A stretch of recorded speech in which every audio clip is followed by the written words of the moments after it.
Bien, buenos días con todos. El día de hoy tenemos como tema el plan de redacción. Bien, este ejercicio, como bien lo dice, tiene que ver mucho con la redacción de un texto, la elaboración de un texto. Por lo tanto, el plan de redacción va a tener como principal objetivo el orden secuencial de una serie de enunciados que van a componer pues la estructura de un texto. Bien. Por lo tanto, aquí tenemos pues un breve ejemplo, rápidamente. Nos dice, ¿no? Una cena deliciosa. Vamos a ver 5 enunciados, de los cuales todos están en desorden, y vamos a tener que, digamos que leer cada uno de ellos para poder ordenarlos debidamente. ¿Ya? Hemos tomado este ejemplo tan corto para poder nosotros ordenarlos de manera lógica, de manera secuencial, coherente sobre todo. Si nos está hablando de un título que tiene como enunciado o frase una cena deliciosa, luego nos presentan pues los siguientes enunciados, ¿no? Lavé todo muy bien antes de cocinar. Compré los ingredientes. Preparé un delicioso guiso. Fui al mercado. Todos cenamos contentos. Ahora, en esa, digamos que, en esa secuencialidad de oraciones, ¿cuál iría primero? ¿Qué oración deberíamos de colocar como número 1? A ver, vamos viendo allí, con ese ejemplo tan, digamos que simple, ¿no? Cuando nosotros queremos preparar una cena, ¿qué es lo primero que hacemos? A ver, primero nos vamos al mercado, pues, ¿no? Fui al mercado, obviamente. Tenemos que buscar pues los ingredientes. Luego, compré los ingredientes. ¿Qué más dice después? Lavé todo muy bien antes de cocinar. Después, preparé un delicioso guiso y finalmente todos cenamos contentos. ¿Bien? Entonces, hasta aquí tenemos pues el orden en el que debió haberse presentado el texto debidamente, ¿no? 3, 2, 4, 1, 5. Así vamos a tener que nosotros ordenar luego las oraciones que nos van a presentar dentro de un texto. Seguimos. Entonces, ¿qué es un plan de redacción? Es en sí un orden de ideas que se desarrollan en torno a un tema. Es decir, hay una secuencia, sigue una secuencia que puede ser deductiva, cronológica o de causa-efecto. En el caso de nosotros, lo que hemos elaborado, pues, un plan de redacción y lo que estamos, pues, observando, sobre todo en los exámenes de admisión, son, pues, los planes de redacción de tipo cronológico, que más que nada son las biografías. Pero también hay otros planes de redacción que son de entorno deductivo, ¿no? Donde tú tienes que ver dónde está la idea principal y luego ir, pues, deduciendo cuál es la, digamos que la secuencia adecuada en torno a ese tema. Bien, esa secuencia nos da en sí un texto completo, pero ¿cuál es la estructura de ese texto? Debemos de tener en cuenta que ese texto tiene que tener un título, tiene que tener enunciados, que van a tener una relación, ¿no? Siempre van a tener una relación entre el título y los enunciados que nos van a presentar, o las oraciones. ¿Se acuerdan de una cena deliciosa, lo que vimos en la parte anterior? Que el título guardaba relación estrechamente ¿con qué? Con cada una de las oraciones que nos estaban presentando. Ahora, el esquema. El esquema va a tener pues 3 partes, ¿no? Introducción, desarrollo y conclusión. En cuanto a la introducción, siempre vamos a ver los antecedentes, la presentación, hay también etimología, ¿no? El origen de las palabras, una breve definición, o las causas también que podamos ver dentro de un texto, o también puede estar la idea más general, ¿no? La idea principal. Ahora, en el desarrollo vamos a tener el análisis o definición, las características, la clasificación del tema, la explicación de los enunciados que nos habían dado en la idea más general. Y finalmente tenemos la conclusión con algunos ejemplos, con la síntesis, ¿no?, del texto, las recomendaciones que nos puede dar el autor o la aplicación del tema que nos están presentando.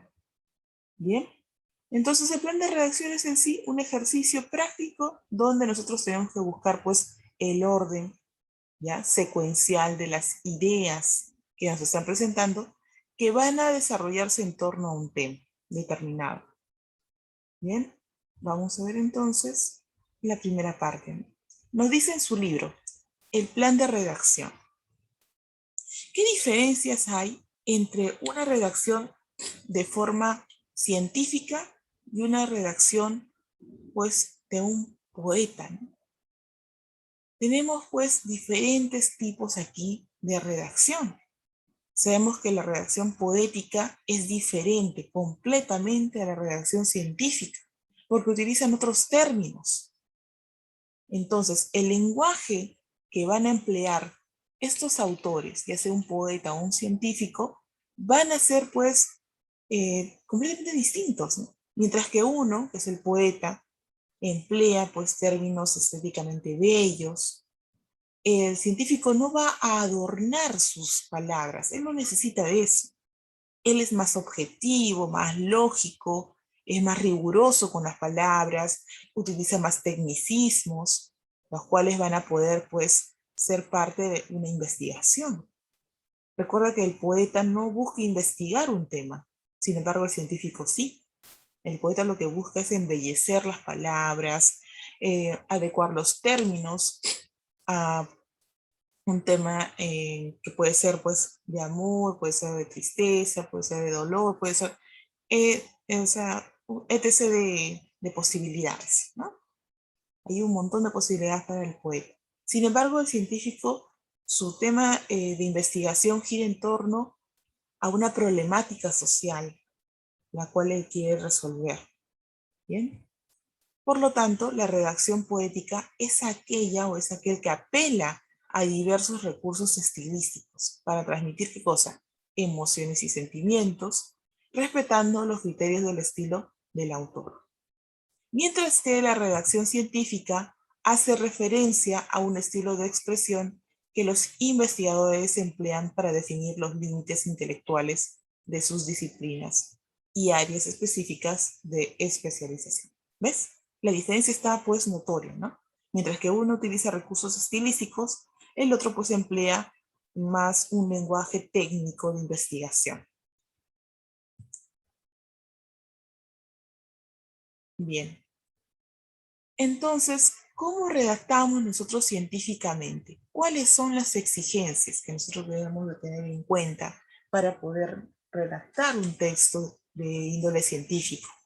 En el ámbito académico no se puede redactar de cualquier manera, nos dicen. No podemos utilizar, pues, nuestro lenguaje habitual, nuestro lenguaje coloquial para poder nosotros, pues, evidenciar en un texto escrito algunas palabras que no sean adecuadas. Por lo tanto, nosotros tenemos que tener en cuenta ello, ¿no? Tenemos que tener en cuenta que debemos de adecuarnos al lector, a la persona que va a leer nuestro texto. Por lo tanto, entonces tenemos que suponer aquí que debemos de uniformizar nuestro lenguaje y debemos de adaptarlo al conocimiento que queremos brindar. ¿Bien?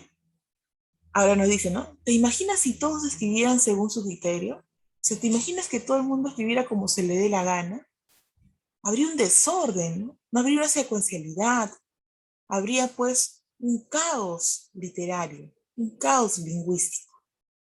Por lo tanto, el plan de redacción se hace precisamente para evitar ese tipo de caos.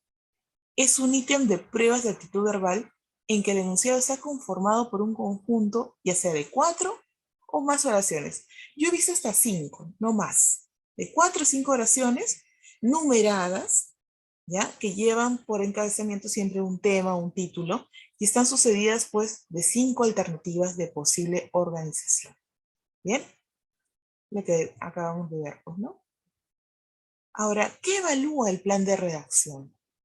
¿Qué evalúa en cuanto a sus criterios, pues, de estructura, ¿no? ¿Para qué nos sirve hacer uso del plan de redacción? A pesar de que ya lo hemos visto, ¿no? Hemos visto que si no habría, pues, un orden, una secuencialidad en los textos, pues no podríamos entender fácilmente, como lectores, lo que estamos, pues, leyendo. No habría una secuencialidad. Entonces, ¿qué evalúa?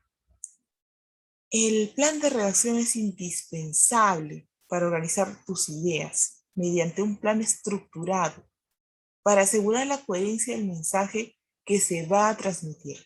Es importante, es indispensable, es relevante porque nos ayuda a organizar nuestras ideas para así poder asegurar la coherencia de lo que nosotros queremos transmitir a nuestro lector mediante un plan estructurado debidamente.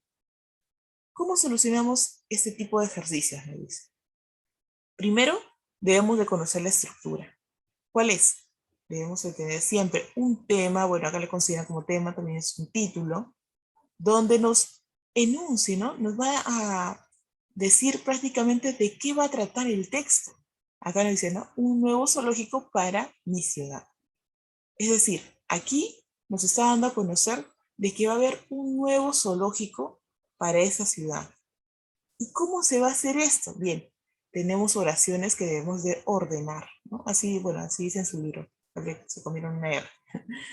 Oraciones que debemos de ordenar. ¿En qué sentido? Debemos de hacer pues un plan, ¿no? Un plan cuya organización debe ser coherente. Ahora, tenemos 4 enunciados. 1, bosquejo de un proyecto, su posible financiamiento. 2, importancia cultural de las colecciones de animales. 3, descripción crítica del actual zoológico. 4, requisitos ideales de un zoológico moderno. Bien, ahí tenemos la idea.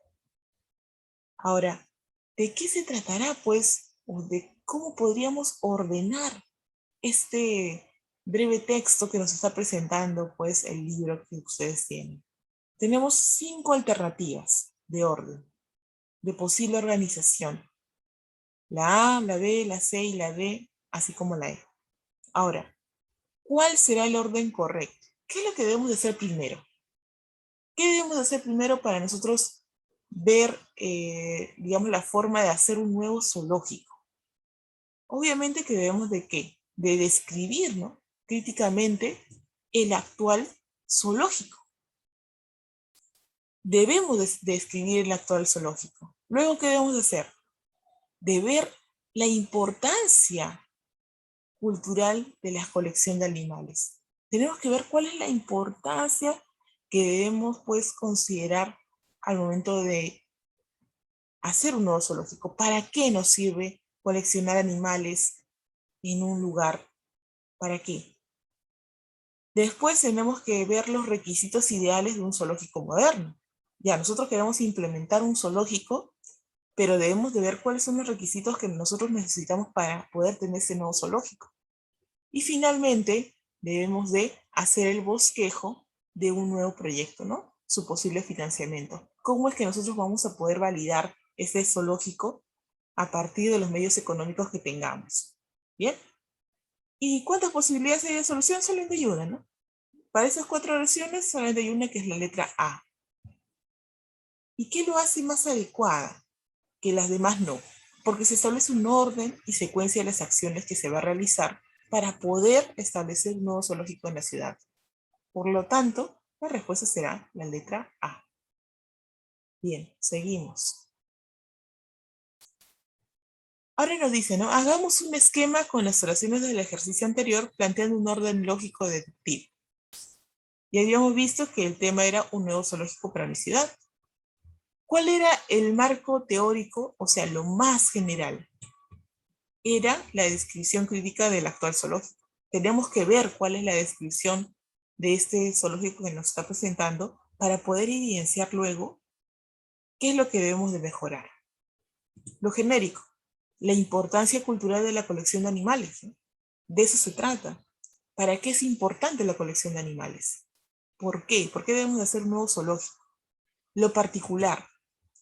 ¿qué requisitos necesito yo para poder hacer un zoológico moderno? ¿Ves? ¿Te das cuenta? Ahí vamos ya profundizando, vamos ya especificando. Y con lo concreto ya tenemos que ver, ¿no? ¿Qué es lo concreto? El bosquejo de un nuevo proyecto, su posible financiamiento. Eso es lo que buscábamos nosotros con ese texto. Buscábamos hacer, pues, un posible financiamiento de ese nuevo zoológico. Eso es lo más concreto ya que debemos de tomar como tema. Pero debemos de tener en cuenta eso, ¿no? Ir desde lo más general hacia lo más particular. O sea, tenemos pues el planteamiento lógico deductivo. Ahora, nos dice en su libro también, recuerden que estamos pues apuntando siempre lo que vamos considerando en la parte anterior, por ejemplo, tienen que ustedes estar completando su texto ya con los enunciados o con las palabras que estamos pues planteando dentro de la clase. Ya les voy a dar un tiempo para que ustedes puedan tomarle un screen o tal vez escribir en su libro. Recuerden que cada parte de su libro está siendo pues completada siempre en cada una de las clases. Bien, seguimos. De este mismo esquema podemos deducir otros, nos dice, ¿no? Ya sabíamos sobre el esquema de lógico deductivo, planteamiento lógico deductivo. Buenos días, Ronaldo, ¿qué tal? Estábamos esperando, hijo. Bien, ubiquémonos en esta partecita, ¿ya? De ahí ya con el video pues completar lo demás. Bien, decíamos, entonces partiendo de lo general, contextualizamos el tema y luego podremos ser más específicos. Eso nos dice, de eso trata, ¿no? Hemos partido de lo general a lo particular, de que debíamos de evidenciar haciendo una crítica del zoológico de forma general para luego hacer un bosquejo de lo que haremos pues en ese zoológico nuevo que vamos a establecer. Ya hemos ido de lo general a lo particular. Ahora vamos a ir del marco teórico al hecho concreto. ¿Qué implica esto? ¿Qué implica que vaya del marco teórico al hecho concreto? A ver, vamos a ver acá. Un momento. Bien. Para que exista algo concreto y práctico, es preciso que nosotros previamente hayamos hecho una explicación teórica que lo explique. Obviamente, ¿no? Ustedes saben que del marco teórico, es decir, de la teoría, de lo que nosotros hablamos, ¿qué es el plan de redacción? ¿Para qué es importante? ¿Cuál es su función? ¿Cómo se estructura? Todo eso es el marco teórico de ese tema de plan de redacción. Vamos a ir luego al hecho concreto. Vamos a ir a la explicación. Vamos a ir a la práctica. Por lo tanto, vamos a poner pues en manifiesto la teoría de una forma concreta. Y eso es lo que hacemos todas las clases, ¿no? Siempre partimos de la teoría a la práctica. Bien, nos dice luego, de lo abstracto a lo concreto. ¿Qué quiere decir abstracto y concreto? Abstracto tiene que ver mucho con nuestras ideas, ¿no? Algo que no es tangible para nosotros. Mientras que lo concreto sí, es algo ya tangible, algo que podemos tocar, ver, observar. O sea, que podemos estar, pues, manifestándolo por los sentidos, ¿ya? Y en ese sentido tenemos, pues, este método dialéctico, ¿no?, de la representación plena se volatiliza en una determinación abstracta. Nosotros tenemos, pues, en la realidad, ¿ya? Cuando nosotros imaginamos, pues, en nuestro cerebro la, digamos que la imagen de una manzana, ¿ya? Y luego la observamos en nuestro entorno, en una mesita, tal vez una manzana, de lo abstracto que nosotros teníamos en nuestra mente como una idea, surge la representación ya física de esa idea que nosotros teníamos. Y la conocemos ¿por qué? Porque ya hemos tenido una experiencia previa. Sin embargo, si yo te nombrara una palabra sobre un objeto que tú nunca has visto, pues sería difícil de que tú lo imaginaras, ¿verdad? Pero darte la idea ya de lo abstracto a lo concreto quiere decir algo que tú tienes en tu mente que luego lo lleves a cabo ya de forma física. Eso se refiere de lo abstracto a lo concreto. De la causa al efecto. De la causa al efecto tiene que ver, pues, con algo, ¿ya? Una acción, una idea que va a provocar una reacción, una consecuencia o un resultado. Esto sucede digamos que cuando vamos a tener una situación previa que luego va a tener una consecuencia posterior. Eso se llama causa-efecto. Bien, por ejemplo, ¿no? Tenemos pues la situación de una persona que está ebria tal vez, ¿no?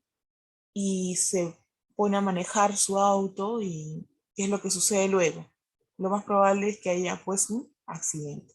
Causa, que el hombre pues no había tomado las medidas necesarias y había manejado su auto a pesar de que estaba pues ebrio. Y lo más probable es que como efecto tenga o como consecuencia tenga un accidente. La ley de causa-efecto. ¿Te das cuenta? Y de lo anterior a lo reciente tiene que ver pues con que para que exista lo reciente, ¿no? Y se vuelva vigente, hay que tomar en cuenta siempre lo dispuesto con anterioridad. Sobre todo esto se da pues en leyes, ¿no? Siempre cuando algo tenemos pues digamos que en la actualidad, también en la historia, a lo largo de la historia, se da que lo que tenemos que tener en cuenta siempre es lo que ha pasado antes para luego tener lo que tenemos ahora, ¿no? Sobre todo, a ver, no solamente en leyes, también podemos tener respecto a algo más común, algo más conocido sería la vacuna, ¿no? Si no hubiera pasado, pues, ciertas enfermedades, yo creo que la vacuna nunca hubiera llegado, ¿no? Nunca hubiéramos conocido qué es una vacuna. Los investigadores, para poder establecer qué acciones deben tomar para hacer una vacuna, ellos tenían que tomar en cuenta versiones anteriores de vacunas. A ver, ¿cómo es el COVID? Ya tienen que evaluarlo, ya tienen una experiencia, pues, ¿no? Y de lo que sería su experiencia anterior, están tomando ahora en cuenta para algo que es reciente, un momento ya, digamos que estamos viviendo ahora, ¿no? Y toman en cuenta lo que ha pasado antes con otras enfermedades. ¿Te das cuenta? A eso se refiere de lo anterior a lo reciente, que llevan a cabo pues ahora lo que han tenido como experiencia pasada. A eso se refiere de lo anterior a lo reciente. Bien, ahora aclaremos algunos conceptos involucrados, me dice. Un concepto involucrado tenemos como generalización. Y la generalización es precisamente hacer mención de lo que ya se ha desarrollado de forma general, con un concepto más amplio, ¿ya? Esa es la generalización. Cómo nosotros vamos a llevar a cabo algo que es específico a lo más general. Es decir, hacer mención a la abstracción de lo común a diversas cosas para el desarrollo de un concepto general. Eso es lo que nos dice. Por ejemplo, ¿no? Lo que les decía, creo que ustedes la vez pasada sobre de lo específico a lo general.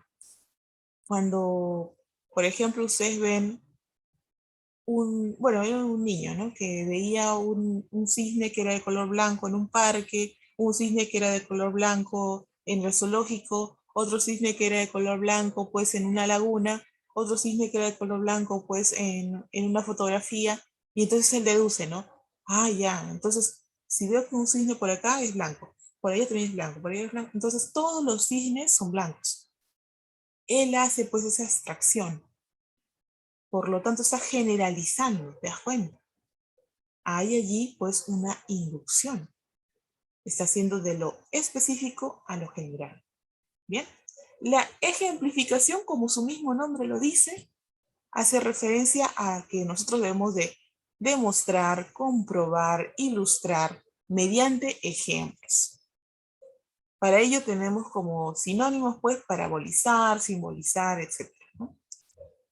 Ejemplificar o la ejemplificación tiene que ver con el uso de ejemplos que nos permitan, pues, ilustrar mejor un tema. Si estamos hablando de los animales mamíferos, nosotros podemos decirnos, por ejemplo, la ballena, el perro, el gato. Entonces estamos demostrando mediante, pues, diversos ejemplos el tema que estamos presentando. La clasificación. ¿Qué es la clasificación? Es una función lógica que forma grupos o series o clases de objetos similares o afines. La clasificación nos va a ayudar a poder agrupar clasificar, como su mismo nombre nos dice, objetos, seres similares con características afines, ¿ya? Y que pueden integrar un grupo determinado. ¿Qué es la fundamentación? Es establecer las bases o los fundamentos generalmente razonados o argumentados de algo. Es decir, cuando nosotros vamos a fundamentar, vamos a tener que argumentar.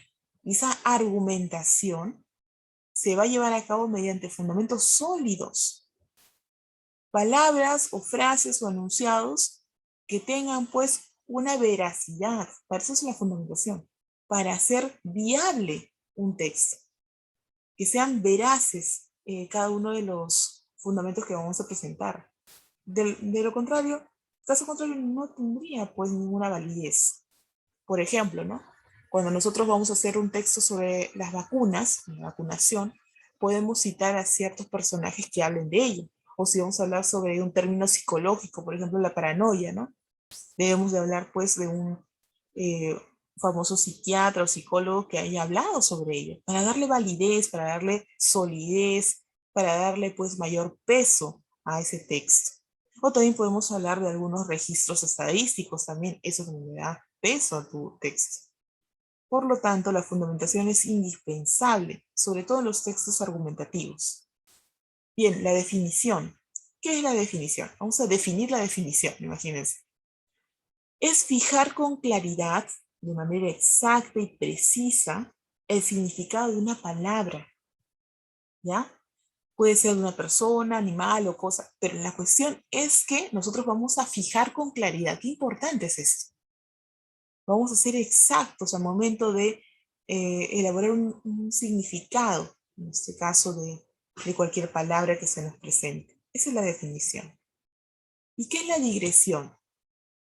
La digresión es la acción o efecto de romper el hilo del discurso. Es decir, cuando nosotros pues estamos haciendo una exposición y digamos que para romper el hielo, ¿no? Para estar pues no tan rígidos en el tema, podemos hacer pues una ejemplificación, podemos hacer pues la introducción de una anécdota que se vincule con el tema y así no hacerlo tan rígido, ¿me entiendes? La digresión ayuda a eso, a que podamos introducir cosas que aparentemente no tienen relación directa, pero que sí tratan el asunto principal y que podemos pues hacerlo de forma más amena el discurso que estamos brindando. Como por ejemplo, a veces yo a ustedes pues les doy algunos ejemplos, ¿no? Que son de la vida cotidiana y ya no soy tan rígida, ¿no? Ya es pues, ¿qué cosa es la digresión? Acción y efecto, romper el libro. No, se dan cuenta, o sea, la forma en cómo uno puede introducir las cosas, ya sea contenidos temáticos, ya sean pues algún tipo de temática en especial, siempre debe ser de forma amena, para que pueda ser más digerible.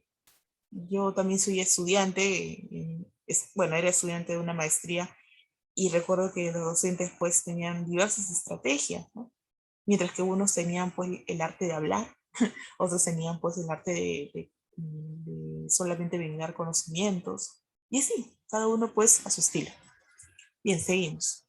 La especificación tiene que ver con mencionar algo concreto mediante la aclaración de una información que nos va a facilitar, ¿ya? Nos va a facilitar qué cosa? Ser más detallistas en un concepto.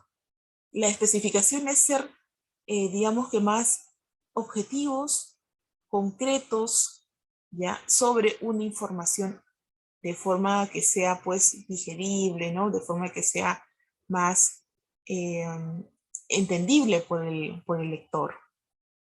Lo que decíamos anteriormente, ¿no? Esto sería pues el antónimo de generalización. Lo contrario, la especificación. Por ejemplo, si yo te dijera, a ver, mencióname dos tipos de arte. Tenemos las artes escénicas y tenemos las artes dramáticas también, ¿no? Las artes pictóricas también tenemos. Un momento. O sea, tenemos todo tipo de arte, ¿no? Tenemos las artes de tipo teatral, pintura, cine, tenemos de todo, música. Entonces, allí estaría, ¿qué cosa? Especificando.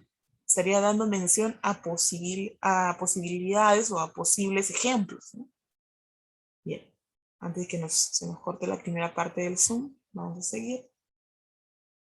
La conclusión. ¿Qué es la conclusión? Es una proposición al final de un argumento. Después de todas las premisas, hay un argumento que va a dar, pues, la parte final, la parte que va a ser, digamos que el resumen de todo, más la posición o la postura del autor. Entonces, este argumento, que va a ser obviamente la parte final, la parte ya conclusiva, va a ayudarnos a poder tener, pues, una idea más general del texto. ¿Qué es la declaración? Es aquella manifestación que damos, pues, bajo juramento, bueno, esto es el caso de las leyes, ¿no? El lado, pues, legal, que comunica una situación que se ha percibido y que evoca hechos que se pueden constituir como base para la determinación de un objeto. Es decir, nosotros vamos a manifestarnos, vamos a comunicarnos de forma exacta, precisa y concisa al momento de declarar. ¿Bien? Planteamiento de un problema. Qué importante es esta parte. El planteamiento de un problema se va a dar sobre todo cuando hacen proyectos de investigación o tesis. Es aquella descripción del problema que nosotros vamos a investigar. Y esta investigación que nosotros vamos a hacer, esa descripción de nuestro problema, de nuestra situación problemática, la vamos a redactar siempre de forma interrogativa.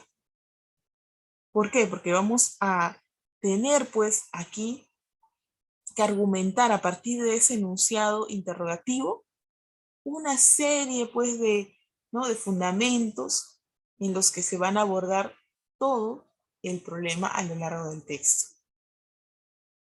Para ello nos sirve el planteamiento del problema. Por ejemplo, ¿no?, tenemos, pues, la contaminación ambiental, ¿ya? La contaminación ambiental, podríamos decir, ¿no? ¿Cómo la contaminación ambiental perjudica mi sociedad? Y allí ya tienes un tema de investigación.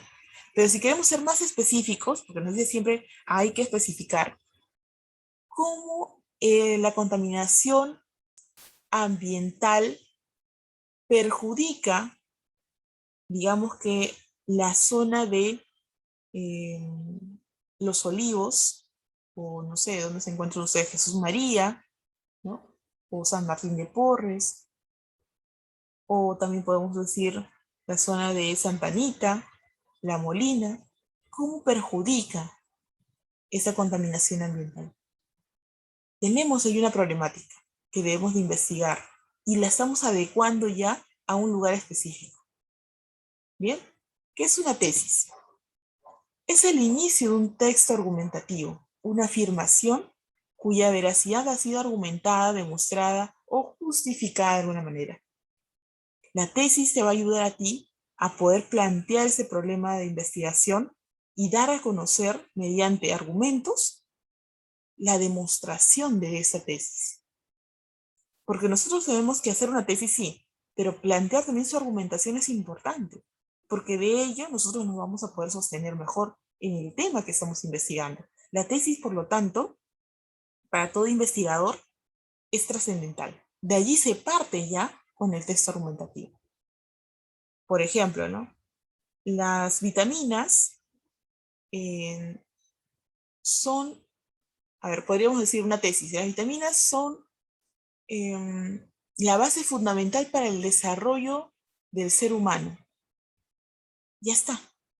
Y de ahí tú vas a decir, ¿pero por qué? Ya, ahí están los argumentos. ¿Por qué? Porque benefician el sistema inmunológico, porque ayudan al organismo a mantenerse, pues, vital, activo, etc. Ya tienes que poner todos tus argumentos.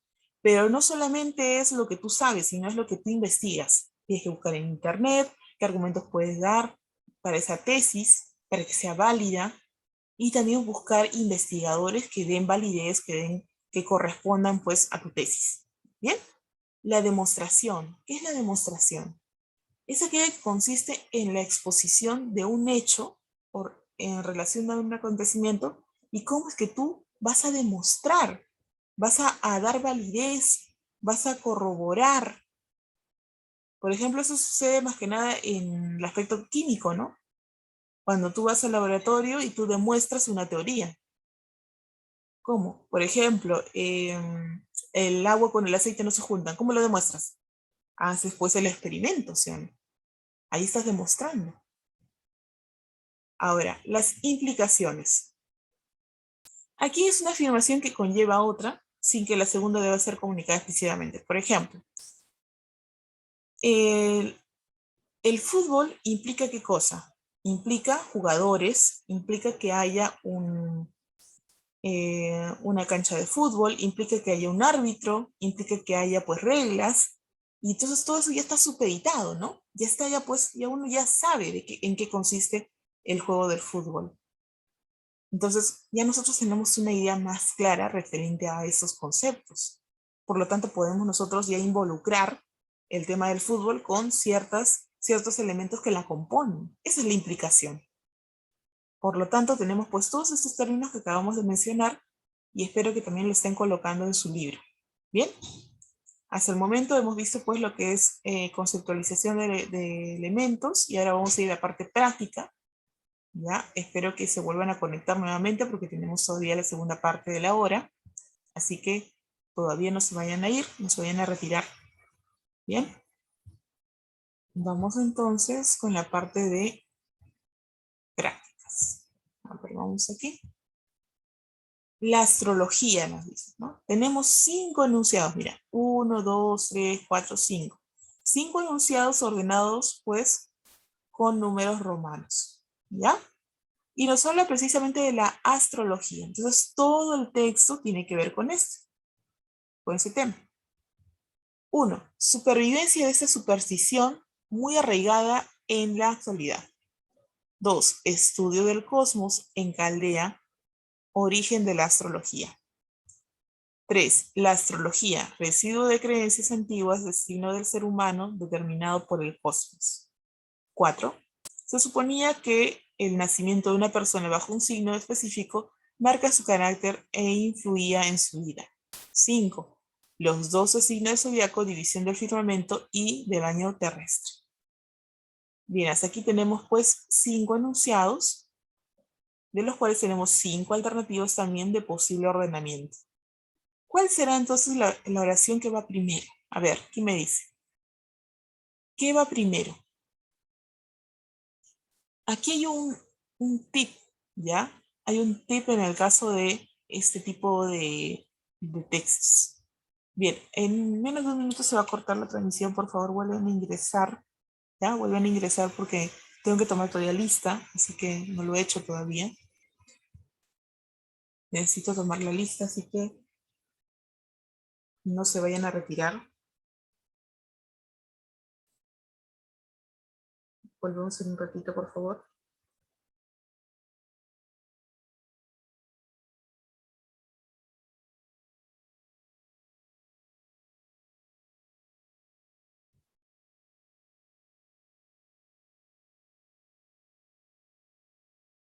Volvemos a ingresar por el otro link.